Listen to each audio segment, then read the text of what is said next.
ಶ್ರೀ ಗುರುಭ್ಯೋ ನಮಃ. ಹರಿಕಥಾಮೃತಸಾರದ 177ನೇ ಭಾಗವನ್ನು ಈಗ ನಾವು ಶ್ರವಣ ಮಾಡಬೇಕು. 176ನೇ ಭಾಗ ಕಳೆದ ದಿವಸ ಕೊನೆಗೊಂಡಾಗ ಈ ಕ್ರೀಡಾ ವಿಲಾಸ ಸಂಧಿ ಅಥವಾ ಸರ್ವ ಸ್ವಾತಂತ್ರ್ಯ ಸಂಧಿ ಅದರ 6 ಪದ್ಯಗಳು ಕೊನೆಗೊಂಡಿದ್ದವು. ಇವತ್ತು 7ನೇ ಪದ್ಯ. ಒಟ್ಟಾರೆ ಪದ್ಯಗಳಲ್ಲಿ ಇವತ್ತು 800ನೇ ಪದ್ಯ ಇದು.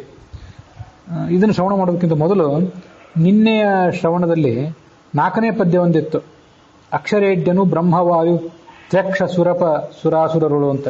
ಅಲ್ಲಿ ಒಂದು ಶಬ್ದದ ಅರ್ಥವನ್ನು ಸ್ವಲ್ಪ ಹೆಚ್ಚಾಗಿ ನಾವು ತಿಳ್ಕೊಳ್ಬೇಕು. ಅದನ್ನೊಂದು ಮಾಡಿ ಮುಂದಿನ ಭಾಗಕ್ಕೆ ಇವತ್ತು ಹೋಗೋಣ. ಅಕ್ಷಯ ಸುಸತ್ವಾತ್ಮಕ ಪರಾಪೇಕ್ಷೆ ಇಲ್ಲದೆ ಸರ್ವರೊಳಗೆ ವಿಲಕ್ಷಣನು ತಾನಾಗಿ ಲೋಕವ ರಕ್ಷಿಸುತ್ತಲಿಪ್ಪ ಅಂತ ಈ ರೀತಿಯಾಗಿ ಆ ಪದ ಇದೆ. ಅಲ್ಲಿ ಈ ಸುಸತ್ವಾತ್ಮಕ ಅಂತ ಬಂತು ನೋಡ್ರಿ. ಸುಸತ್ವಾತ್ಮಕ ಅಂತಂದ್ರೆ ಆ ಭಗವಂತನಿಗೆ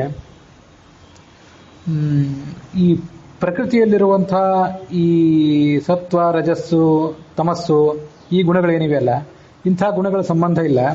ಹಾಗಾಗಿ ಅವನನ್ನ ಸುಸತ್ವಾತ್ಮಕ ಅಂದ್ರೆ ಏನಂತ ನಾವು ಅರ್ಥ ಮಾಡ್ಕೊಳ್ಬೇಕು. ಅದಕ್ಕೆ ಅದು ಪ್ರಕೃತಿಯಲ್ಲಿರೋದಲ್ಲ, ಒಂದು ಅಪ್ರಾಕೃತವಾದಂಥ ಒಂದು ಗುಣ ಅಂತ ನಾನು ಹೇಳಿದೆ. ಅದಷ್ಟೇ ಅಲ್ಲ, ದಾಸರಿಗೆ ಮತ್ತು ಹೆಚ್ಚಿನ ಅರ್ಥವನ್ನ ಅಲ್ಲಿ ಹೇಳುವಂತ ಒಂದು ಅಭಿಪ್ರಾಯ ಇರ್ತದೆ. ಅದು ನಾನು ನಿನ್ನೆ ಆ ಭಾಗವತ ತಾತ್ಪರ್ಯದ ಆಧಾರ ನೆನಪಿಗೆ ಬರಲಿಲ್ಲ. ಇವತ್ತದು ನೆನಪಿಗೆ ಬಂತು, ಅದಕ್ಕಾಗಿ ಅದನ್ನು ಹೇಳೋಣ ಅಂತ. ಬಲಜ್ಞಾನ ಸಮಾಹಾರ ಸತ್ವಮಿತ್ಯ ವಿಧೀಯತೆ ಅಂತ ಮತ್ಸ್ಯ ಪುರಾಣದ ಒಂದು ಮಾತು. ಸತ್ವ ಅಂತ ಯಾವುದಕ್ಕಂತಾರೆ? ಬಲ ಮತ್ತು ಜ್ಞಾನ, ಆ ಇವುಗಳೆರಡರ ಸಮಾವೇಶವನ್ನು ಸತ್ವ ಅಂತ ಕರೀತಾರೆ. ಹಾಗಾಗಿ ಮತ್ಸ್ಯ ಪುರಾಣದ ಆಧಾರವನ್ನು ಕೊಟ್ಟು ಆಚಾರ್ಯರು ಭಾಗವತದ 1ನೇ ಸ್ಕಂದ 3ನೇ ಅಧ್ಯಾಯದ 3ನೇ ಪದ್ಯದಲ್ಲಿ ಹೇಳ್ತಾರೆ. ಯಾಕೆಂದ್ರೆ ಅಲ್ಲಿ ಒಂದು ಅಂಥದೇ ಪದ್ಯ. ಯಸ್ಯಾವಯವ ಸಂಸ್ಥಾನೈ ಕಲ್ಪಿತೋ ಲೋಕ ವಿಸ್ತರ ತದ್ವೈ ಭಗವತೋ ರೂಪಂ ವಿಶುದ್ಧಂ ಸತ್ವಮೂರ್ಜಿತಂ. ಸತ್ವ ಅಂತ ಶಬ್ದ ಪ್ರಯೋಗ ಮಾಡ್ತಾರಲ್ಲ, ಆ ಸತ್ವ ಅನ್ನೋ ಶಬ್ದಕ್ಕೆ ಏನು ಅರ್ಥ ಮಾಡಬೇಕು ಅಂತ ಗೊಂದಲ ಆದಾಗ ಈ ಬಲ ಮತ್ತು ಜ್ಞಾನಗಳ ಸಮಾವೇಶವನ್ನು ಎಲ್ಲಿ ಮತ್ತು ಬಲ ಜ್ಞಾನಗಳು ಒಟ್ಟೈಸಿರ್ತಾವೋ ಅದನ್ನ ಸತ್ವ ಅಂತ ಕರೀಬೇಕು ಅಂತ ಆಚಾರ್ಯರು ಹೇಳಿದ್ದಿದೆ. ಆ ಹಿನ್ನೆಲೆಯಲ್ಲಿ ಈ ಸುಸತ್ವಾತ್ಮಕ ಅಂತ ಅನ್ನೋದನ್ನ ತಿಳ್ಕೊಳ್ಬೇಕು ನಾವು. ಮುಂದೆ ಈ 7ನೇ ಪದ್ಯ ಇವತ್ತಿಂದು. ಸೌಪರ್ಣಿ ವರವಹನ ನಾನಾ ರೂಪ ನಾಮದಿ ಕರೆಸುತ್ತ ಅವರ ಸಮೀಪದಲ್ಲಿದ್ದು ಅಖಿಲ ವ್ಯಾಪಾರಗಳ ಮಾಡುವನು. ಪಾಪ ಪುಣ್ಯಗಳೆರಡು ಅವರ ಸ್ವರೂಪಗಳನ್ನು ಅನುಸರಿಸಿ ಉಣಿಪ ಪರೋಪಕಾರಿ ಪರೇಶ ಪೂರ್ಣಾನಂದ ಜ್ಞಾನಘನ.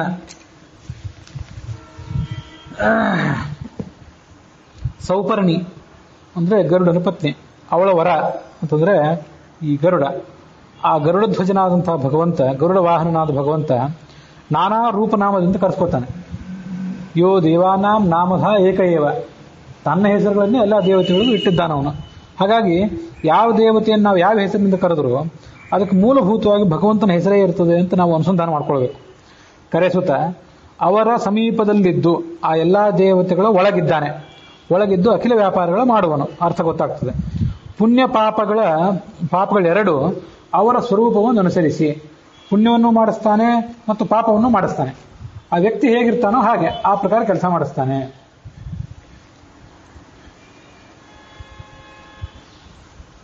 ಅವರ ಸ್ವರೂಪಗಳನ್ನು ಅನುಸರಿಸಿ ಉಣಿಪ ಮತ್ತು ಆಯಾ ಪ್ರಕಾರ ಕೆಲಸ ಮಾಡಿಸ್ತಾನೆ ಮತ್ತು ಅಂತಹ ಫಲವನ್ನು ಕೂಡ ಅವರಿಗೆ ಕೊಡ್ತಾನೆ.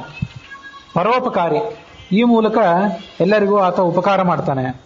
ಪರೇಶ, ಪರರು ಅಂತಂದ್ರೆ ಮುಖ್ಯ ಪ್ರಾಣ ಮತ್ತು ಚತುರ್ಮುಖ ಇವರಿಬ್ರು ಕೂಡ ಪರರು, ಅತ್ಯಂತ ಶ್ರೇಷ್ಠರು. ಅವರಿಗಿಂತಲೂ ಈತ ಶ್ರೇಷ್ಠ. ಆ ಕಾರಣಕ್ಕಾಗಿ ಪರೇಶ. ಪೂರ್ಣಾನಂದ, ಪೂರ್ಣವಾದಂತಹ ಆನಂದ ಇದ್ದವನು. ಇಲ್ಲಿ ಈ ಪೂರ್ಣ ಆನಂದ ಇವೇನು ಶಬ್ದಗಳಿವೆಯಲ್ಲ, ಸುಮ್ಮನೆ ಈಗ ನಾ ಹೇಳಿದೆ ಸರಿ, ಇದಷ್ಟೇ ಅಲ್ಲ. ಇದಕ್ಕೆ ಎಲ್ಲಿವು ಶಬ್ದಗಳಿವು, ಇಲ್ಲಿ ಬರೋ ಶಬ್ದಗಳಿವೆ ಎಲ್ಲಿವು ಅಂತಂದ್ರೆ ತಂತ್ರಸಾರದಲ್ಲಿ ಹೇಳಿದಂಥ ಶಬ್ದಗಳಿವೆಲ್ಲ, ಪೂರ್ಣಾನಂದ ಇತ್ಯಾದಿಗಳು. ಹೇಗೆ ತಿಳ್ಕೊಬೇಕು, ಇದನ್ನು ಯಾವ ಹಿನ್ನೆಲೆಯಲ್ಲಿ ತಿಳ್ಕೊಳ್ಬೇಕು ಅಂತಂದ್ರೆ ಈ ವರಾಹ ಮಂತ್ರ, ಕೃಷ್ಣ ಮಂತ್ರ, ವೇದವ್ಯಾಸ ಮಂತ್ರ, ಹಯಗ್ರೀವ ಮಂತ್ರ ಮತ್ತು ಧನ್ವಂತರಿ ಮಂತ್ರ, ಇವೆಷ್ಟೋ ಮಂತ್ರಗಳಿಗೆ ಇವು ಕೆಲವು ಈ ಅಂಗನ್ಯಾಸಗಳು. ಪೂರ್ಣ ಜ್ಞಾನಾತ್ಮನೇ ಹೃದಯಾಯ ನಮಃ, ಪೂರ್ಣೈಶ್ವರ್ಯಾತ್ಮನೇ ಶ್ರೀ ಸ್ವಾಹ, ಪೂರ್ಣ ಪ್ರಭಾತ್ಮನೇ ಶಿಖಾಯ ಔಷಟ್, ಪೂರ್ಣಾನಂದಾತ್ಮನೇ ಕವಚಾಯ ಹುಂ, ಪೂರ್ಣ ತೇಜಾತ್ಮನೇ ನೇತ್ರಾಭ್ಯಾಮ ಔಷಟ್, ಪೂರ್ಣ ಶಕ್ತಿಯಾತ್ಮನೇ ಅಸ್ತ್ರಾಯ ಫಟ್. ಹೀಗೆ ಒಟ್ಟು 6 ಅಲ್ಲಿ. ಭಗವಂತನನ್ನ ಷಡ್ಗುಣೈಶ್ವರ್ಯ ಸಂಪನ್ನ ಅಂತ ಅಂತೀವಲ್ಲ, ಷಡ್ಗುಣಗಳು ಅಂದ್ರೆ 6 ಗುಣಗಳೇನಿವೆಯಲ್ಲ, 6 ಅಂದ್ರೆ ಬರೇ 6 ಅಂತ ಅರ್ಥ ಅಲ್ಲ. 6 ಗುಣಗಳಿಂದ ಕೂಡಿರುವಿಕೆ ಅನ್ನೋದು ಪೂರ್ಣತ್ವಕ್ಕೆ ಸಂಕೇತ. ಭಗವಂತನನ್ನ ಪೂರ್ಣ ಅಂತ ಉಪಾಸನೆ ಮಾಡ್ರಿ ಅಂತ ಹೇಳ್ತಿರ್ತಾರೆ. ಭೂಮ್ನಃ ಕೃತೋಜ್ಜಾಯಸ್ತ್ವಂ ಅಂತ ಒಂದು ಬ್ರಹ್ಮಸೂತ್ರ. ಓಂ ಭೂಮ್ನಃ ಕೃತೋಜ್ಜಾಯಸ್ತ್ವಂ ಅಂತ. ಉಳಿದೆಲ್ಲ ಗುಣಗಳು ಸತ್ ಚಿತ್ ಆನಂದ ಈ ಎಲ್ಲ ಗುಣಗಳಿಂದ ಪರಮಾತ್ಮನ ಉಪಾಸನೆ ಮಾಡಬೇಕು ಅಂತ ಹಿಂದೆ ನಾನು ಹೇಳಿದ್ದೆ. ಚತುರ್ಮುಖಾದಿಗಳು ತಮ್ಮ ಯೋಗಿತಾನುಸಾರವಾಗಿ ಹೆಚ್ಚಿನ ಗುಣಗಳ ಮೂಲಕ ಉಪಾಸನೆ ಮಾಡ್ತಾರೆ. ಅದಕ್ಕಿಂತ ಕೆಳಗೆ ಬಂದ್ರೆ ಕಡಿಮೆ ಗುಣಗಳಿಂದ ಉಪಾಸನೆ ಮಾಡ್ತಾರೆ. ಮನುಷ್ಯರಾದವರು ಸತ್ ಚಿತ್ ಆನಂದ ಇತ್ಯಾದಿ ಸಚ್ಚಿದಾನಂದ ಆತ್ಮ ಅಂತ ಇತ್ಯಾದಿ ಗುಣಗಳಿಂದ ಉಪಾಸನೆ ಮಾಡಬೇಕು. ಸಚ್ಚಿದಾನಂದ ಆತ್ಮೇತಿ ಮಾನುಷೈಹಿ ಸುರೈಶ್ವರೈಹಿ ಯಥಾಕ್ರಮಂ ಬಹುಗುಣೈಹಿ. ದೇವತೆಗಳು ತಮ್ಮ ಯೋಗಿತಾನುಸಾರವಾಗಿ ಹೆಚ್ಚಿನ ಗುಣಗಳ ಮೂಲಕ ಉಪಾಸನೆ ಮಾಡಬೇಕು. ಸತ್ ಚಿತ್ ಆನಂದ ಆತ್ಮ ಅಂತ ಈ 4 ಗುಣಗಳಿಂದ ಅವ್ರನ್ನ ಕರೀಲಿಕ್ಕಾಗದೇ ಇದ್ರೆ ಆತ್ಮ ಅಂತ ಅಂದ್ರೂ ಕರೆದು ಬಿಡ್ರಿ.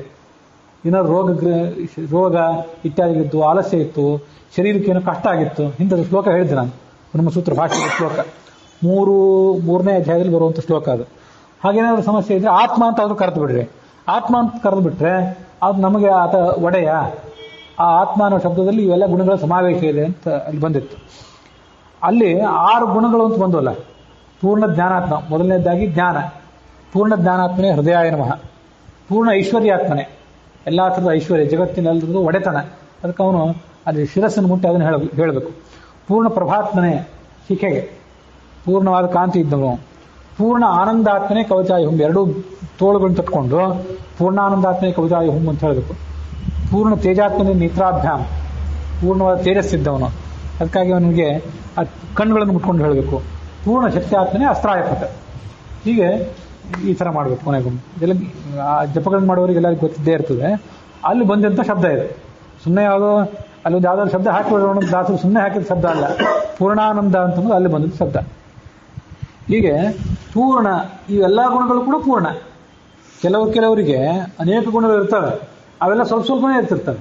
ಜ್ಞಾನ ಸ್ವಲ್ಪ, ಐಶ್ವರ್ಯ ಸ್ವಲ್ಪ, ತೇಜಸ್ಸು ಸ್ವಲ್ಪ, ಸಹನ ಗುಣ ಅದು ಸ್ವಲ್ಪ, ಹೀಗೆಲ್ಲ ಅಲ್ಲ. ಎಲ್ಲ ಅನಂತ ಗುಣಗಳು, ಆ ಗುಣಗಳೆಲ್ಲವೂ ಒಂದೊಂದಾಗಿಯೂ ಪೂರ್ಣ. ಅದನ್ನು ಇದು ತಿಳಿಸ್ತದೆ ಅಷ್ಟೆ. ಪೂರ್ಣ ಆನಂದ. ಮತ್ತೆ ಜ್ಞಾನ ಘನ, ಅವನು ಇಡೀ ಶರೀರ, ಆ ಶರೀರದಲ್ಲಿ ಬೇರೆ ಏನು ತುಂಬಿಲ್ಲ, ಜ್ಞಾನ ಸುಖ ಇವುಗಳೇ ತುಂಬಿದೆ. ಅದನ್ನು ಜ್ಞಾನ ಘನ ಅಂತ ಹೇಳ್ಬೋದು.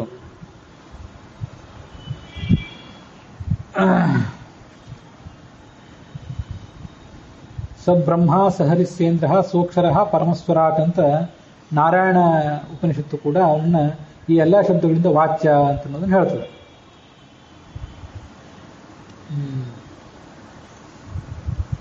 ಮುಂದೆ ಅಹರ ನಿದ್ರಾ ಮೈಥುನಗಳ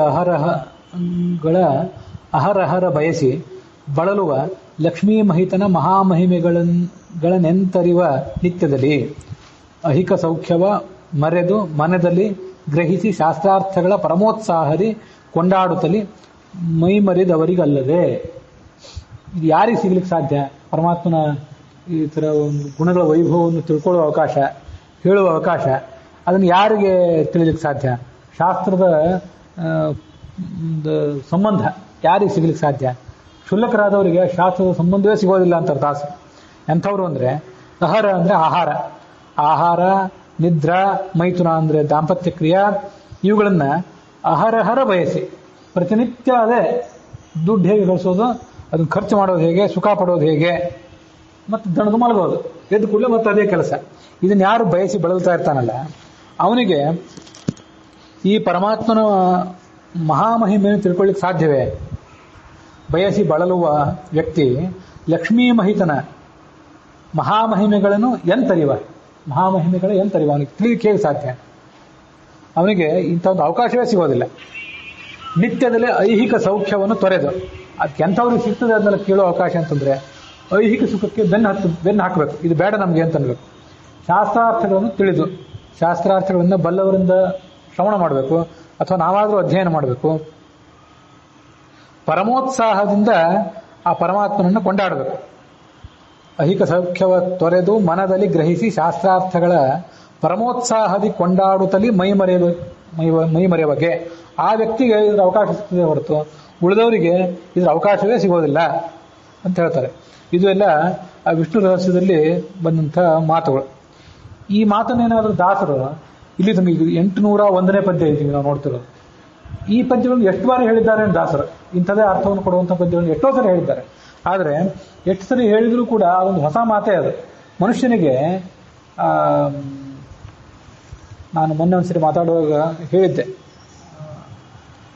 ಹಿತಾಹಿತ ಪ್ರಾಪ್ತಿ ಪರಿಹಾರೋಪಾಯ ಅಜಾನತಾಂ. ವೇದವ್ಯಾಸರು ಪುರಾಣಗಳನ್ನ, ಮಹಾಭಾರತವನ್ನ, ಬ್ರಹ್ಮಸೂತ್ರಗಳನ್ನ ಇತ್ಯಾದಿಗಳನ್ನ ಬರೆದ್ರಲ್ಲ, ವೇದ ವಿಭಾಗ ಮಾಡಿದ್ರಲ್ಲ. ಇದೆಲ್ಲ ಯಾಕೆ ಮಾಡಿದರು? ಮುಂದೆ ಅದಕ್ಕೆಲ್ಲ ಭಾಷೆಗಳನ್ನ ಬರೆದ್ರು ದೊಡ್ಡವರು, ಅದಕ್ಕೆ ಟೀಕೆಗಳನ್ನ ಬರೆದ್ರು, ಟಿಪ್ಪಣಿಗಳನ್ನ ಬರೆದ್ರು. ಇವರೆಲ್ಲ ಯಾಕೆ ಬರೀತಾರೆ ಅಂತಂದ್ರೆ, ಈ ವ್ಯಕ್ತಿಗಳಿಗೆ, ಈ ಸಂಸಾರದಲ್ಲಿ ಬೆಳೆದವರು ಏನಿದ್ದಾರಲ್ಲ, ಇವರಿಗೆ ಸುಖ ಆಗಬೇಕು ಅಂತ ಅಪೇಕ್ಷೆ ಇದೆ, ದುಃಖ ಆಗಬಾರ್ದು ಅಂತ ಅಪೇಕ್ಷೆ ಇದೆ. ಸುಖ ಆಗಬೇಕಾದ್ರೆ ಏನು ಮಾಡಬೇಕು, ದುಃಖ ಆಗಬಾರ್ದಾದ್ರೆ ಏನು ಮಾಡಬೇಕು ಅಂತ ಗೊತ್ತಿಲ್ಲ ಇವರಿಗೆ. ಆ ಉಪಾಯವೇ ಇವರಿಗೆ ಗೊತ್ತಿಲ್ಲ. ಅದಕ್ಕಾಗಿ ಅವ್ರ ಮೇಲೆ ಕರುಣೆಯಿಂದ ಶಾಸ್ತ್ರಗಳಿಂದ ಭಗವಂತ ರಚನೆ ಮಾಡಿದ ಅಂತ ಹೇಳ್ತಾರೆ. ಅದು ಬಹಳ ಆಶ್ಚರ್ಯ ಅನಿಸ್ತದೆ. ಮನುಷ್ಯನಿಗೆ ಸುಖ ಬೇಕು ಅಂತ ಅಪೇಕ್ಷೆ ಇರ್ತದೆ, ಆದರೆ ಸುಖ ಪಡ್ಕೊಳ್ಳಿಕ್ಕೆ ಏನು ಮಾಡಬೇಕು, ಶಾಶ್ವತ ಸುಖ ಸಿಗಬೇಕಾದ್ರೆ ಏನು ಮಾಡಬೇಕು ಅಂತ ಮನುಷ್ಯನಿಗೆ ಗೊತ್ತಾಗೋಲ್ಲ. ಯಾಕೆ ಗೊತ್ತಾಗೋದಿಲ್ಲ? ಇಷ್ಟೆಲ್ಲ ವಿವೇಕಿ ಅಂತ ಅನ್ಸ್ಕೊಂಡಿದ್ದಾನಲ್ಲ ಮನುಷ್ಯ. ಆ ವಿವೇಕಿಯಾದ ಮನುಷ್ಯನಿಗೆ ಏನೂ ತಿಳಿಯದಂತೆ ಬುದ್ಧಿಗೊಂದು ಮಂಕು ಕವಿಸಿಬಿಟ್ಟಿರ್ತಾನಲ್ಲ ಮನುಷ್ಯ. ಇದೆಲ್ಲ ಯಾಕೆ? ಅದು ಎಲ್ಲ ಭಗವಂತನ ಇಚ್ಛೆ. ಈಶ್ವರ್ಯ ಇಚ್ಛಾ ಪ್ರಾಥಮಿಕಿ ದ್ವಿತೀಯ ಪ್ರಕೃತಿ. ಈಶ್ವರ್ಯ ಇಚ್ಛೆ ಅಂತ ಅನ್ನೋದು ಮೊದಲನೇದಾಗಿದ ಕಾರಣ, ಎರಡನೇದ್ದು ಪ್ರಕೃತಿ, ಮತ್ತು ಮೂರನೇದಾಗಿ ಆ ಪ್ರಕೃತಿಯ ಗುಣಗಳು. ಪ್ರಕೃತಿ ಅಂದ್ರೆ ಪ್ರಕೃತಿಯ ಗುಣಗಳೇ. ಈಶ್ವರ್ಯ ಇಚ್ಛಾ ಪ್ರಾಥಮಿಕ ತಾಂ ವಿನಾಹಿ ನ ಕಿಂಚನ ದ್ವಿತೀಯ ಪ್ರಕೃತಿ ಪ್ರೋಕ್ತ ತದ್ರೂಪ ಹಿ ಗುಣಾಶ್ರಯ. 3 ಗುಣಗಳು. ತೇಷಾಂ ಸಂಪಾತಚೋ ಭಾವ. ಆ ಗುಣಗಳ ಮೇಲಣದಿಂದಾಗಿ ನಾನು, ನನ್ನದು ಅನ್ನುವಂಥ ಭಾವನೆ. ಮಮಾಹಮಿತಿ ಯಾಮತಿ. ಇದೆಲ್ಲ ಕಟ್ಟಿ ಹಾಕಿಬಿಟ್ಟಿರ್ತದೆ ಜೀವನನ್ನ. ಹಾಗಾಗಿ ಅವನಿಗೆ ಏನು ಬೇಕು ಏನು ಬೇಡ ಅಂತನ್ನೋದೇ ಗೊತ್ತಾಗೋದಿಲ್ಲ. ಅಷ್ಟು ಆತ ಕ್ಷುದ್ರ ಮಟ್ಟಕ್ಕೆ ಇಳಿದ್ಬಿಟ್ಟಿರ್ತಾನೆ. ಅದೇನು ಆಶ್ಚರ್ಯ ಅಲ್ಲ. ನಾವು ಈ ಸಣ್ಣ ಮಕ್ಕಳನ್ನ ನೋಡ್ರಿ, ಕೆಲವು ಸರಿ ಅವಳಿಗೆ ಹಸಿವೇನೋ ಆಗ್ತಿರ್ತದೆ, ತಿನ್ನಬೇಕು ಅಂತ ತಿಳಿತಿರೋದಿಲ್ಲ ಅವಳಿಗೆ. ಓಕೆ, ಆ ತಿನ್ನಬೇಕಾದ ಸಂದರ್ಭದಲ್ಲಿ ಏನೋ ತಕರಾರು ಮಾಡ್ತಿರ್ತವೆ, ಮತ್ತೊಂದು ರೀತಿ ಅಳ್ತಿರ್ತವೆ. ಏನು ಮಾಡಬೇಕು ಅಂತ ಗೊತ್ತಾಗೋಲ್ಲ. ಅಷ್ಟು ಕೆಳಗಿನ ಮಟ್ಟದಲ್ಲಿ ಮನುಷ್ಯ ಇದ್ದು ಬಿಟ್ಟಿರ್ತಾನೆ. ಬರೇ ಮಕ್ಕಳದಂತಲ್ಲ, ಮಕ್ಕಳು, ದೊಡ್ಡವರು ಎಲ್ಲರದು ಒಂದಲ್ಲ ಒಂದು ರೀತಿ. ಹೇಗೆ ಈ ಸಂದರ್ಭದಲ್ಲಿ ಹೇಗೆ ನಡ್ಕೋಬೇಕು, ಯಾವ ರೀತಿ ನಮಗೆ ಬಂದಿರುವ ಅನಾನುಕೂಲವನ್ನು ಪರಿಹಾರ ಮಾಡ್ಕೋಬೇಕು, ಅದು ಮನುಷ್ಯನಿಗೆ ಗೊತ್ತೇ ಆಗೋದಿಲ್ಲ. ಅಂಥ ಲೆವೆಲ್ಗೆ ಮನುಷ್ಯ ಇಳಿದಿರ್ತಾನೆ. ಅವನಿಗೆ ದಾಸರು ಕೊಡುವಂಥ ಒಂದು ಎಚ್ಚರಿಕೆ ಅಷ್ಟೇ. ಬರೇ ಪಾರಮಾರ್ಥಿಕ ವಿಷಯಗಳು ಅಂತಲ್ಲ, ಐಹಿಕ ವಿಷಯಗಳು ಕೂಡ ಅವನಿಗೆ ಅಷ್ಟು ಸಿಲ್ಕೋದೇ ಇಲ್ಲ. ಅದು ಪರಿಹಾರ ಉಪಾಯನೇ ಸಿಗೋದಿಲ್ಲ, ಅಷ್ಟು ಒದ್ದಾಡ್ತಿರ್ತಾನ ಆತ. ಬಂಧ ಮೋಕ್ಷ ಪ್ರಧಾನ ಜ್ಞಾನವು ಮಂದಮತಿಗಳಿಗೆ ಎಂತು ದೊರಕುವುದು, ಬಿಂದು ಮಾತ್ರ ಸುಖಾನುಭವ ಪರ್ವತಕ್ಕೆ ಸಮ ದುಃಖ ಎಂದು ತಿಳಿಯಲು ಅನ್ಯ ದೈವಗಳಿಂದ ಸುಖಾಪೇಕ್ಷಿಸುವರು. ಮುಕುಂದನಾರಾಧನೆಯ ಬಿಟ್ಟವ ಉಂಟೆ ಮುಕ್ತಿ ಸುಖ.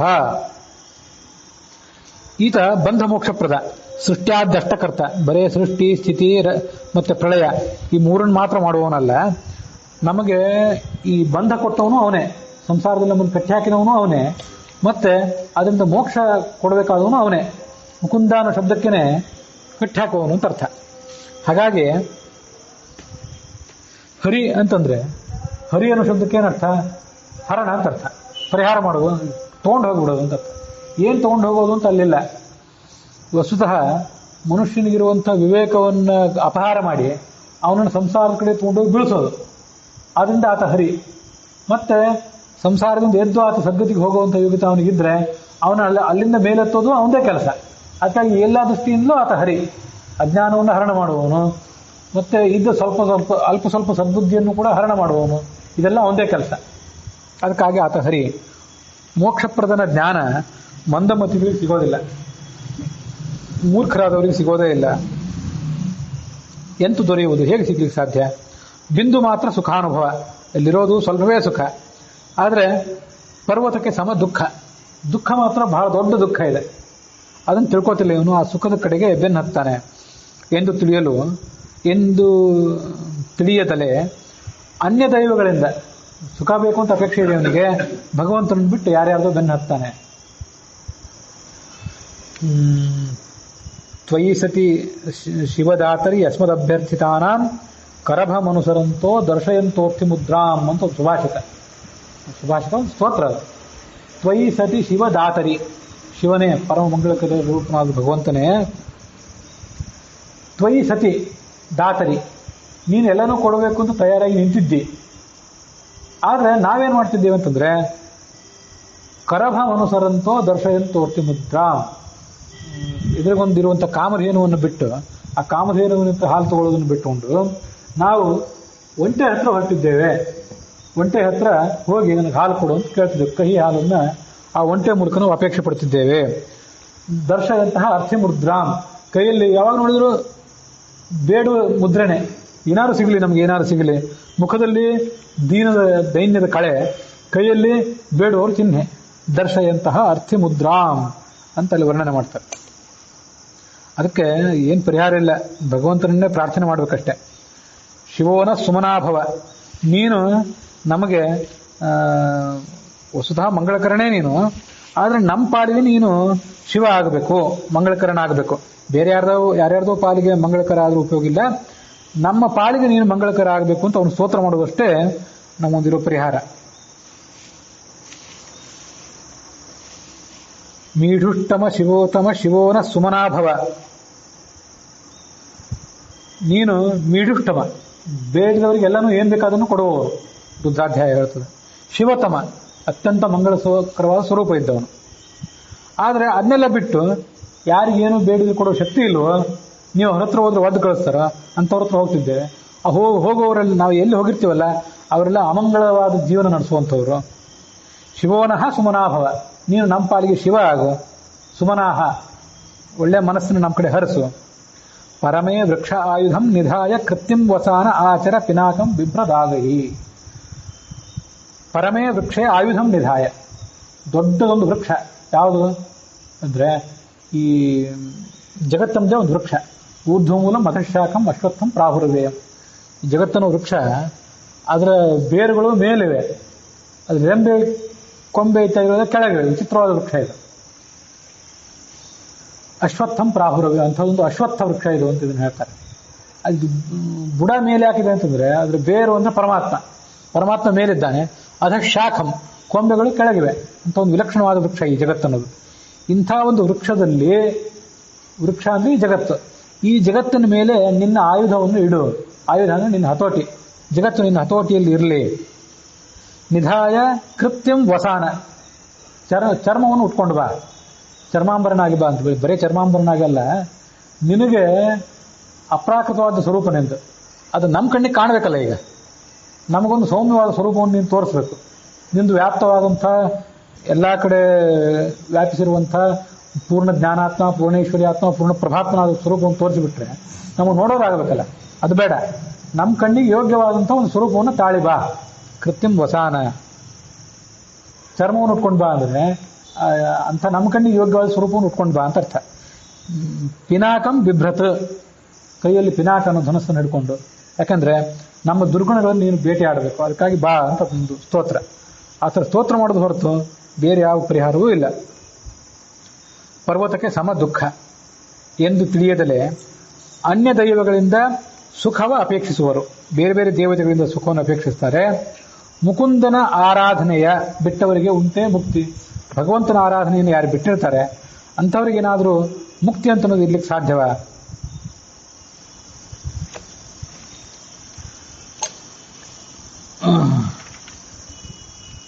ರಾಜ ತನ್ನ ಅಮಾತ್ಯ ಕರುಣದಿ ನೈಜ ಜನರಿಗೆ ಕೊಟ್ಟು ಕಾರ್ಯ ನಿಯೋಜಿಸುತ್ತ ಮಾನಾಪಮಾನವ ಮಾಳ್ಪ ತೆರದಂತೆ ಶ್ರೀ ಜನಾರ್ದನ ಸಕಲರೊಳಗೆ ಅಪರಾಜಿತನು ತಾನಾಗಿ ಸರ್ವ ಪ್ರಯೋಜನವ ಮಾಡಿಸುತ್ತ ಮಾಡುವ ಫಲಕ್ಕೆ ಗುರಿ ಮಾಡಿ.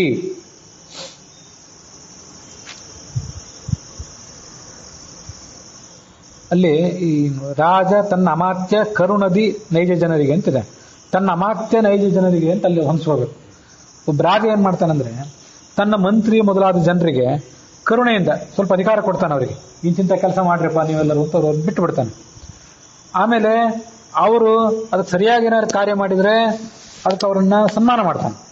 ತಪ್ಪಾಗಿ ಕಾರ್ಯ ಮಾಡಿದ್ರೆ, ಕೊಟ್ಟ ಅಧಿಕಾರವನ್ನು ದುರುಪಯೋಗ ಮಾಡಿಕೊಂಡ್ರೆ ಸರಿಯಾದ ಲಾಭವನ್ನು ತಾವು ಪಡ್ಕೊಳ್ಳದೆ ಹೋದರೆ, ಸಾಮ್ರಾಜ್ಯಕ್ಕೂ ಉಪಯೋಗ ಆಗುವಂಥ ರೀತಿಯಲ್ಲಿ ವರ್ತಿಸದೆ ಹೋದರೆ ಅವರಿಗೆ ಸನ್ಮಾನ ಮಾಡೋದಿಲ್ಲ, ಅವ್ರು ತಿರಸ್ಕಾರ ಮಾಡಿಬಿಡ್ತಾನೆ.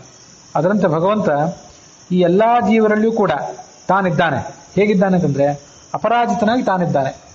ಅವರಿಗೆ ಸೋಲಾಗಲಿ ಗೆಲುವಾಗಲಿ, ಇವನಿಗೆ ಯಾವ ಸೋಲು ಇಲ್ಲ ಗೆಲುವು ಇಲ್ಲ. ಪರಾಜಿತ ಅಂದ್ರೆ ಸೋತವನು, ಅಪರಾಜಿತ ಅಂದ್ರೆ ಸೋಲ್ದೇ ಇದ್ದವನು ಅಂತ ಅರ್ಥ. ತಾನಿದ್ದು ಎಲ್ಲಾ ತರದ ಪ್ರಯೋಜನಗಳನ್ನು, ಕೆಲಸಗಳನ್ನು ಮಾಡಿಸ್ತಾನೆ, ಅದರ ಫಲಗಳನ್ನು ಕೊಡಿಸ್ತಾನೆ. ಮತ್ತೆ ಅವರನ್ನು ಫಲಭಾಗಿಗಳನ್ನಾಗಿ ಮಾಡ್ತಾನೆ ಆಯಾ ಜೀವರನ್ನು. ಅದು ವಿಷ್ಣು ರಹಸ್ಯದಲ್ಲೇ ಬಂದಂಥ ಮಾತು. ರಾಜ ತನ್ನ ಅಮಾತ್ಯ, ನೋಡ್ರಿ, ತನ್ನ ಅಮಾತ್ಯ ನೈಜ ಜನರಿಗೆ, ಅಮಾತ್ಯ ಮೊದಲಾದ ತನ್ನವರಾದ ಏನಿರ್ತಾರಲ್ಲ ತನ್ನ ಅನುಯಾಯಿಗಳು, ಅವರಿಗೆ ಏನ್ ಕೊಡ್ತಾನೆ? ಕರುಣದಿ ಕೊಟ್ಟು ಅವರಿಗೆ ಕರುಣೆಯಿಂದ ಸ್ವಲ್ಪ ಸ್ವಲ್ಪ ಅಧಿಕಾರವನ್ನು ಕೊಡ್ತಾನೆ. ಕಾರ್ಯ ನಿಯೋಜಿಸುತ್ತಾ ಇಂತಿಂತ ಕೆಲಸ ಮಾಡ್ರಿ ನೀವು ಹೋಗ್ರಿ ಅಂತ ಅವ್ರನ್ನೆಲ್ಲ ಕೊಟ್ಟು ಕಳಿಸ್ತಾನೆ. ಕಾರ್ಯ ನಿಯೋಜಿಸುತ್ತಾ ಮಾನಾಪಮಾನವ ಮಾಲ್ಪ ತೆರದಂತೆ. ಸರಿಯಾಗಿ ಕೆಲಸ ಮಾಡಿದರೆ ಮಾನ ಮಾಡ್ತಾನೆ, ತಪ್ಪಾಗಿ ಕೆಲಸ ಮಾಡಿದರೆ ಅಪಮಾನ ಮಾಡ್ತಾನೆ. ಅದರಂತೆ ಶ್ರೀ ಜನಾರ್ದನ, ಇಲ್ಲಿ ಜನಾರ್ದನ ಅನ್ನೋ ಶಬ್ದ ಜನಂ ಅರ್ಧಯತಿ ಇತಿ ಜನಾರ್ದನ ಅಂತ. ಈ ಜಗತ್ತಿನ ಎಲ್ಲಾ ಜನರನ್ನು ಕೂಡ ಆತ ಪೀಡಿಸ್ತಾನೆ. ಪೀಡಿಸೋದು ಅಂತಂದ್ರೆ ಅವ್ರನ್ನ ಸಂಸಾರದಲ್ಲಿ ನಾನಾ ಥರದ ಕಷ್ಟಗಳಿಗೆ ಇತ್ಯಾದಿಗಳಿಗೆ ಈಡು ಮಾಡಿ ಅವ್ರನ್ನ ಪರೀಕ್ಷೆ ಮಾಡಿ ಮುಂದೆ ಅವ್ರನ್ನ ಮೇಲೆತ್ತುತ್ತಾನೆ. ಜನಾರ್ದನ ಅನ್ನೋ ಶಬ್ದಕ್ಕೆ ಅರ್ಥ. ಅದಕ್ಕಾಗಿ ಇಲ್ಲಿ ಕೆಲವು ಕಡೆ ಬರೆಯುವಾಗ ಜನಾರ್ದನ ಅಂತ ಬರ್ತಿರ್ತಾರೆ, ಮಹಾಪ್ರಾಣ ಬರೀತಿರ್ತಾರೆ. ಮಹಾಪ್ರಾಣ ತಪ್ಪು. ಜನ ಅರ್ಧನ, ಅರ್ಧನ ಅಂದ್ರೆ ಅರ್ಧನ ಮರ್ದನ ಇವೆಲ್ಲ ಒಂದೇ ಇರ್ತಾರೆ, ಹೆಚ್ಚು ಕಡಿಮೆ. ಪೀಡಿಸೋದು ಕುಟ್ಟೋದು ಅಂತ ಅರ್ಥ ಆಗ್ತಲ್ಲ ಜನಾರ್ದನ. ಮತ್ತು ಬೇರೆ ಅರ್ಥನೂ ಆಗಬಹುದು, ಒಂದು ಅರ್ಥ ಇಲ್ಲಿ ಹೇಳಿದೆ ಅಷ್ಟೇ. ಶ್ರೀ ಜನಾರ್ದನ ಸಕಲರೊಳಗೆ ಅಪರಾಜಿತನು ತಾನಾಗಿ, ಎಲ್ಲಾ ಜೀವರೊಳಗೆ ಅಪರಾಜಿತನಾಗಿ ತಾನಾಗಿ ಸರ್ವ ಪ್ರಯೋಜನವ ಮಾಡಿಸುತ್ತಾ, ಎಲ್ಲಾ ಥರದ ಕೆಲಸಗಳನ್ನು ಮಾಡಿಸ್ತಾ. ಹೇಗೆ ಮಾಡಿಸ್ತಾನೆ?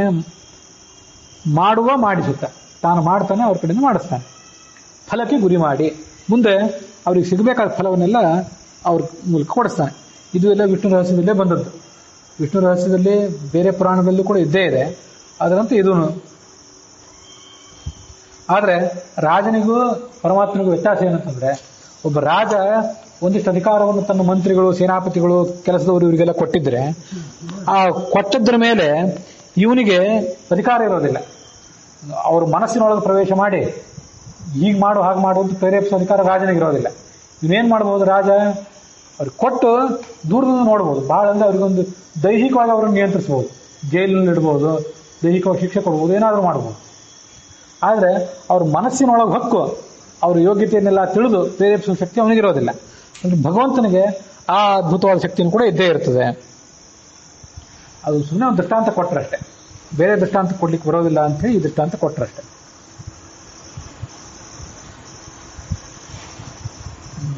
ಮಾಡುವ ಫಲಕ್ಕೆ ಗುರಿ ಮಾಡಿ. ಅದಕ್ಕಾಗಿ ಮಾಡಿಸುತ್ತಾ ಮಾಡುವ. ರಾಜ ಅದೇನ್ ಮಾಡ್ತಾನೆ? ಅಧಿಕಾರ ಕೊಟ್ಬಿಟ್ಟಿರ್ತಾನೆ, ಅವನು ಅಲ್ಲಿ ಏನ್ ಮಾಡ್ತಿರ್ತಾನೆ ನೋಡ್ಲಿಕ್ಕೆ ಬರೋದಿಲ್ಲ. ಆ ಸೇನಾಪತಿ ಮೇಲೆ ಮತ್ತೊಬ್ಬ ಗೂಢಚಾರರನ್ನ ಇಟ್ಟಿರ್ತಾನೆ, ಆ ಮಂತ್ರಿ ಮೇಲೆ ಗೂಢಚಾರರನ್ನ ಇಟ್ಟಿರ್ತಾನೆ. ರಾಜ ಇಲ್ಲಿ ಆ ಸೇನಾಪತಿಗಳು ಅಲ್ಲೆಲ್ಲೋ ದೂರ ಹೋಗ್ಬಿಟ್ರು ಅಂದ್ರೆ ಅವ್ರು ಏನ್ ಮಾಡ್ತಾರೆ ಅಂತ ತಿಳ್ಕೊಳ್ಳೋ ಶಕ್ತಿ ಇರೋದಿಲ್ಲ. ಅದಕ್ಕಾಗಿ ನಾನಾ ಥರದ ಉಪಾಯಗಳನ್ನೆಲ್ಲ ಮಾಡಿ ಅವ್ರು ಏನ್ ಮಾಡ್ತಾರೆ ಅನ್ನೋದನ್ನ ಕಷ್ಟಪಟ್ಟು ತಿಳ್ಕೊತಿರ್ತಾನೆ. ಹಾಗಾಗಿ ಅವ್ರ ಮೂಲಕ ತನಗೆ ಬೇಕಾದ ಕೆಲಸಗಳನ್ನೆಲ್ಲ ತನ್ನ ಇಚ್ಛೆಗೆ ಪೂರ್ಣವಾಗಿ ಕೆಲಸ ಮಾಡಿಸ್ಕೊಳ್ಳೋ ಶಕ್ತಿ ರಾಜನಿಗಿರೋದಿಲ್ಲ. ಆದರೆ ಪರಮಾತ್ಮಂದಾಗಲ್ಲ, ಎಲ್ಲನೂ ಅವ್ರವ್ರ ಯೋಗ್ಯತೆ ಇರ್ತಕ್ಕಂಥನೇ ಮಾಡಿಸ್ತಾನೆ, ಮಾಡಿಸಿ ಅದರಂತೆ ಫಲ ಕೊಡ್ತಾನೆ. ಮಾಡಿಸುತ್ತಾ ಮಾಡುವ ಫಲಕ್ಕೆ ಗುರಿ ಮಾಡಿ. ಇವಕ್ಕೆಲ್ಲ ಒಳ್ಳೆಯ ಉದಾಹರಣೆ ಅಂತಂದ್ರೆ ಮಹಾಭಾರತನೇ. ಮಹಾಭಾರತವನ್ನು ಸರ್ವಶಾಸ್ತ್ರಾರ್ಥ ಸಂಗ್ರಹ ಅಂತ ಯಾಕೆ ಕರೀತಾರೆ ಅಂದರೆ, ಪಾಂಡವರ ಮೂಲಕ ಒಂದು ಕೆಲಸ ಮಾಡಿದ, ಕೌರವರ ಮೂಲಕ ಮತ್ತೊಂದು ಕೆಲಸ ಮಾಡಿದ. ಆ ದುರ್ಯೋಧನ ಹತ್ರ ತಾನು ಸಂಧಿಗೆ ಹೋದ, ತಾನೇ ಸಂಧಿಗೆ ಹೋದರೂ ಕೂಡ ದುರ್ಯೋಧನನಿಗೇನು ಸದ್ಬುದ್ಧಿ ಬರೋದಿಲ್ಲ ಅನ್ನೋ ಜಗತ್ತಿಗೆ ತೋರಿಸಿದೆ. ಸಂಧಿಗೆ ಹೋಗುವಾಗಲೇ ಆ ಭೀಮಸೇನಿಗೆ ಹೇಳಿದ್ದ, ನೋಡಪ್ಪ ಸಂಧಿಗೇನೋ ಹೊರಟಿದ್ದೇನೆ, ಆದರೆ ಯುದ್ಧದ ಭಾರ ಎಲ್ಲ ನಿನ್ನ ಮೇಲಿದೆ ಅಂತ ಅಲ್ಲೇ ಹೇಳಿ ಹೋಗಿದ್ದ. ಯಾಕಂದ್ರೆ ಸಂಧಿ ಆಗೋದಿಲ್ಲ ಅಂತ ಅವ್ರಿಗೆ ಗೊತ್ತಿತ್ತು. ವಿದುರನ ಹತ್ರ ಹೋದ. ಅಲ್ಲಿಗೆ ಹೋದಾಗ ವಿದುರ, ಯಾಕೆ ಸಂಧಿಗೆ ಬಂದಿದ್ದಿ? ಈ ದುರ್ಯೋಧನ ನಿನ್ನ ಮಾತೇ ಕೇಳೋದಿಲ್ಲ ಅಂತಂದ. ದುರ್ಯೋಧನ ನನ್ನ ಮಾತು ಕೇಳೋದಿಲ್ಲ ಅಂತ ಗೊತ್ತಿದೆ, ನನಗೆ ಗೊತ್ತು, ಜಗತ್ತಿಗೆ ಗೊತ್ತಿರ್ಬೇಕಲ್ಲ. ನಾಳೆ ಯಾರು ಈ ಕೃಷ್ಣ ಪರಮಾತ್ಮ ಸ್ವಲ್ಪ ಏನಾದ್ರು ಪ್ರಯತ್ನ ಪಟ್ಟುಬಿಟ್ಟಿದ್ರೆ, ಸಂಧಿ ಮಾಡಿದ್ರೆ ಕೆಲಸ ಆಗ್ತಿತ್ತು ಅಂತ ಯಾರು ಅನ್ಬಾರ್ದಲ್ಲ ನಾಳೆ. ಅದಕ್ಕಾಗಿ ನಾನು ಇಲ್ಲಿ ಬಂದು ಹೋದೆ. ಭಗವಂತನೇ ಬಂದು ಹೇಳಿದ್ರು ಅವನಿಗೆ ಏನು ಬುದ್ಧಿ ಬರಬೇಕೋ ಅದೇ ಬರ್ತದೆ ಹೊರತು ಆ ಬುದ್ಧಿ ಬದಲಾಗೋದಿಲ್ಲ. ಅದನ್ನು ಅಲ್ಲೆಲ್ಲ ತೋರಿಸಿದ.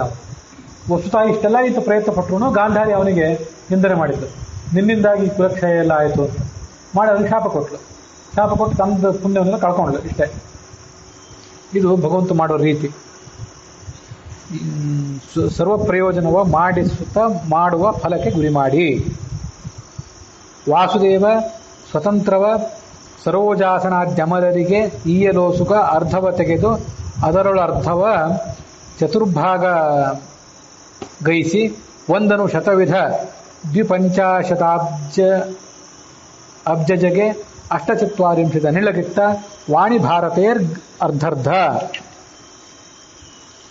ಭಾರತೇರ್ಗರ್ಧ. ಈ ಸ್ವಾತಂತ್ರ್ಯ ವಿಭಜನ ಸಂಧಿ ಇತ್ಯಾದಿ ಕಡೆಗಳಲ್ಲಿ ಇಂಥದ್ದೊಂದು ಲೆಕ್ಕಾಚಾರ ಬಂದಿತ್ತು. ಇಷ್ಟು ವಿಭಾಗವನ್ನು ತೆಗೆದ, ಇಷ್ಟ ಅಲ್ಲಿಟ್ಟ ಇಲ್ಲಿಟ್ಟ ಅಂತೆಲ್ಲ ಅಂತಂದ್ರೆ ಇನ್ನೊಂದು ಲೆಕ್ಕಾಚಾರ ಇದೆ. ವಾಸುದೇವ ಏನು ಮಾಡಿದ, ಸ್ವತಂತ್ರವ ತನ್ನ ಸ್ವಾತಂತ್ರ್ಯ ಇದೆಯಲ್ಲ ಅದನ್ನು ಒಂದಿಷ್ಟು ಹೊರಗೆ ತೆಗೆದ. ಆ ಸ್ವಾತಂತ್ರ್ಯವನ್ನು ಅರ್ಧವ ತೆಗೆದು, ತನ್ನ ಸ್ವಾತಂತ್ರ್ಯದಲ್ಲಿ ಅರ್ಧವನ್ನು ತೆಗೆದ ಅರ್ಧವನ್ನು 4 ಭಾಗ ಮಾಡಿದ. ಅಂದರೆ ಈಗ ಭಗವಂತನ ಒಟ್ಟಾರೆ ಸ್ವಾತಂತ್ರ್ಯ 100 ಅಂತ ತಿಳ್ಕೊಳ್ರಿ. ಅದರಲ್ಲಿ ಅರ್ಧವನ್ನು ತೆಗೆದ, 50 ತೆಗೆದ. ಆ 50 ತೆಗೆದಿದ್ದ 50 ಮತ್ತೆ 4 ಭಾಗ ಮಾಡಿದ. ಅಂದರೆ 12 12 4ರಿಂದ ಗುಣಿಸಿದರೆ ಅದು 50 ಆಗ್ತದಲ್ಲಿ. ಇದು ಗೊತ್ತು ನಿಮಗೆ. ಅದನ್ನು 4 ಭಾಗ ಮಾಡಿ ಆ 12 ಏನಾಯ್ತಲ್ಲ, ಆ 12 ಮತ್ತೆ 100 ಭಾಗ ಮಾಡಿದ.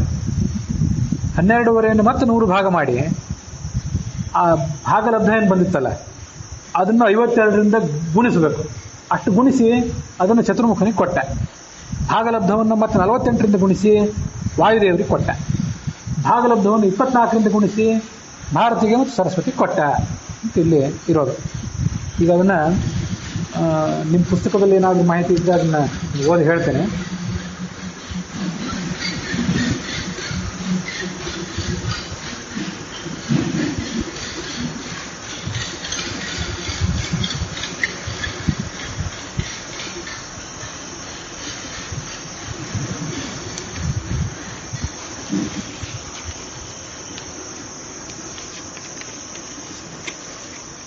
ಈ 12 ಅಂತ ಬಂತಲ್ಲ, ಅರ್ಧವನ್ನು 4 ಭಾಗ ಮಾಡಿದ, 12 ಅಂತ ಬಂತು.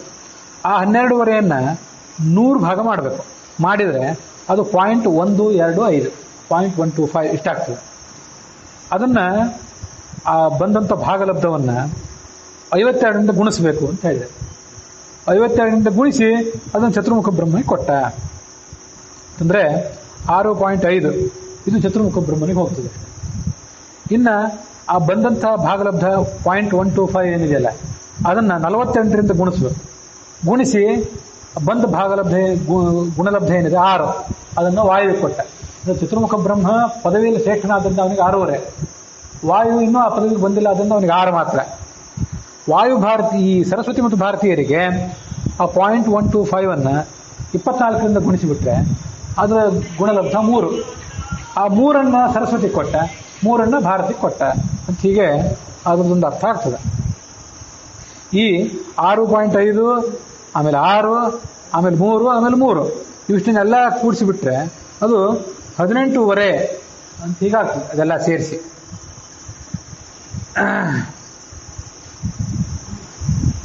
ಇದನ್ನು ಪಂಚರತ್ನ ಪ್ರಕಾಶಿಕದಲ್ಲೂ ಕೂಡ ಹೇಳಿದ್ದಾರೆ. ಬೇರೆ ಬೇರೆ ರೀತಿಯಾಗಿ ಹೇಳ್ತಾರೆ. ವಾಣಿ ಭಾರತೀಯರಿಗೆ ಅರ್ಧ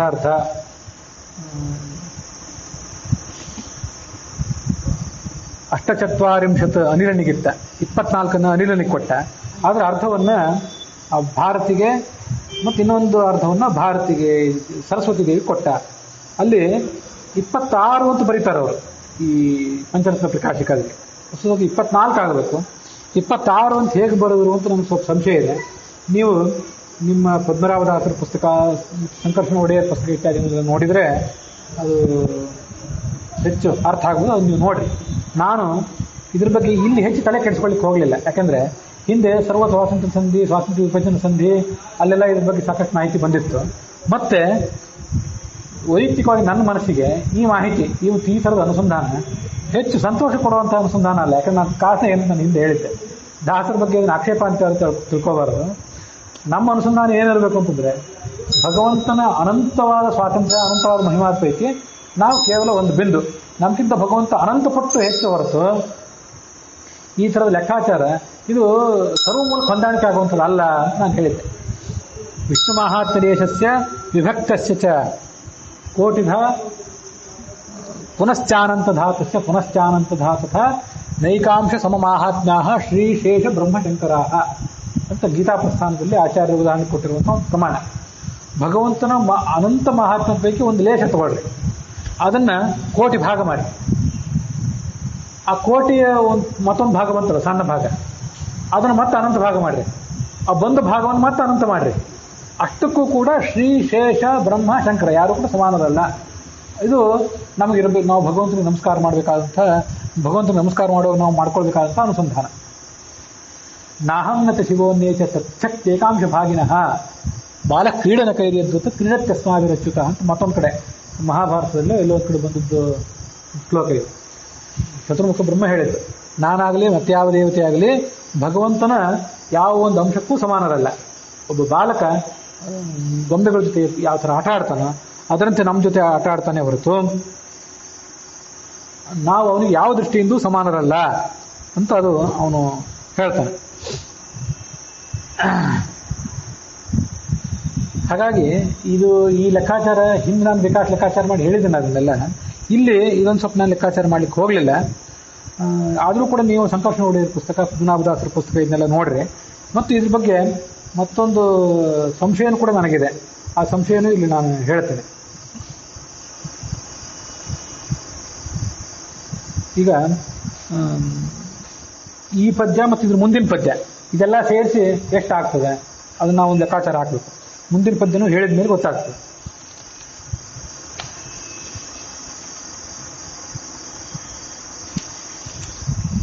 ದ್ವಿತೀಯ ಪಾದವ ತೆಗೆದುಕೊಂಡು ಅದ ಶತವಿಭಾಗವ ಮಾಡಿ ತಾ ವಿಂಶತಿ ಉಮೇಶನೊಳಗಿಟ್ಟ, ಇಂದ್ರನೊಳ 5 ಅಧಿಕ 10 ರತಿಪನೊಳಗಿಟ್ಟು, ಅಖಿಲ ದೇವತೆಗಳೊಳಗೆ ಇರೈದು, ಜೀವ ಪ್ರತತಿಯೋಳು ದಶ 5 ಅಧಿಕ 40 ದೈತ್ಯರೋಳು. ಇಲ್ಲಿಗೆ ಅದರದ್ದು ಪೂರ್ಣ ಮುಗಿತು. ಈ ಮೊದಲಿನ 12 ಒಂದು ಬಂದಿತ್ತು, ಆಮೇಲೆ ಇನ್ನೊಂದು 12. ಎರಡನೇ ಪಾದ ಒಂದಿದೆಯಲ್ಲ, ಆ ಎರಡನೇ ಪಾದವನ್ನು ಮತ್ತೆ 100 ಭಾಗ ಮಾಡಿದ. ಒಟ್ಟಾರೆ ಸ್ವಾತಂತ್ರ್ಯವನ್ನು ಅದರೊಳಗಿನ 50 ತಗೊಂಡಿದ್ದ, 54 ಭಾಗ ಮಾಡಿದ್ದ. 12 ಅಂತ ಈಗ 4 ಭಾಗ ಆಗಿತ್ತು. ಆ ಮೊದಲನೇ 12 ಕಥೆ ಏನಾಯಿತು ಅಂತ ಹಿಂದೆ ಹೇಳಿದರು. ಈಗ ಈ ಮುಂದಿನ 12 ಇಲ್ಲಿ ಕಥೆ ಹೇಳ್ತಾರೆ, ಅದರ ಬಗ್ಗೆ ವಿವರಣೆ ಹೇಳ್ತಾರೆ. ದ್ವಿತೀಯ ಪಾದವು ತೆಗೆದುಕೊಂಡು ಅದನ್ನು ಶತವಿಭಾಗ ಮಾಡಿದ. ಅದನ್ನು ಕೂಡ ಶತವಿಭಾಗ ಮಾಡಿದರೆ ಅಂದರೆ 12 100ರಿಂದ ಭಾಗಿಸಿದರೆ 0.125 ಬಂತು ಹಿಂದಿನಂತೆ. ಅದನ್ನ 20 ಭಾಗವನ್ನ ಶತಭಾಗವ ಮಾಡಿ ವಿಂಶತಿ ಉಮೇಶನೊಳಗಿಟ್ಟ, 20 ರುದ್ರನಿಗೆ ಕೊಟ್ಟ. ಅಂದ್ರೆ ಆ 0.125 20ರಿಂದ ಗುಣಿಸಿದ್ರೆ ಅದರ ಗುಣಲಬ್ಧ 2.5 2.5 ಆಗ್ತದೆ. ಆ 2.5 ಅಷ್ಟು ಸ್ವಾತಂತ್ರ್ಯವನ್ನ ರುದ್ರನಲ್ಲಿ ಇಟ್ಟ. ಮುಂದೆ ಆ 0.125 ಏನು ಬಂದಿತ್ತಲ್ಲ ಅದೆಲ್ಲ ಕಡೆ ಅನುವೃತ್ತ ಆಗ್ತದೆ. ಅದನ್ನ 15ರಿಂದ ಗುಣಿಸ್ಬೇಕು. ಗುಣಿಸಿಬಿಟ್ರೆ ಅದು 1.87 ಆಗ್ತದೆ. ಇದಿಷ್ಟನ್ನ ಇಂದ್ರ ಮತ್ತು ಕಾಮರಲ್ಲಿ ಇಟ್ಟ. ಪದ್ಯ ಹಾಗೆ ಹೇಳಿದೆ.